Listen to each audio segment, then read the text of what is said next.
When I shipped out for my overseas deployment, my ranch was in good hands, or so I thought.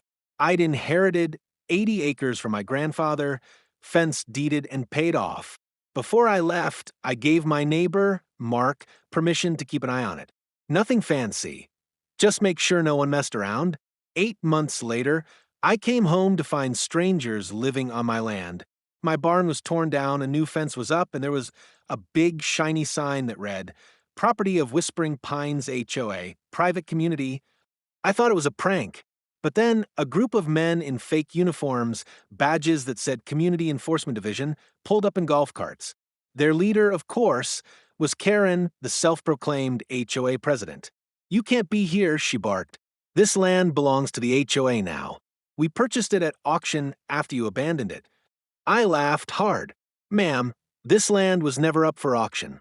And you're standing on U.S. federal property. She scoffed. That's not what our realtor said.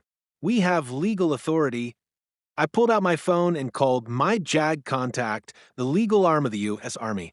Within an hour, county records confirmed there had been a fake sale, forged signatures, and a fake property transfer filed by a bogus HOA company that Karen and her buddies had made up.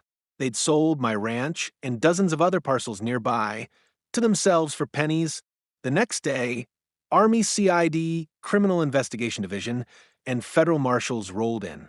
Helicopters circled overhead, and the so-called HOA cops were handcuffed in their fake uniforms. Karen tried to argue, waving a stack of counterfeit paperwork. This is all a misunderstanding, she shrieked. One agent held up her badge and said, Ma'am, impersonating law enforcement and committing real estate fraud are felonies. You're going to need a lawyer, a real one. By the end of the week, every illegal fence, gate, and private property sign was torn down. The Army coordinated with the county to void every fraudulent deed, and the HOA was dissolved permanently. As for Karen and her fake officers, they were indicted for fraud, impersonation, and theft of federal land.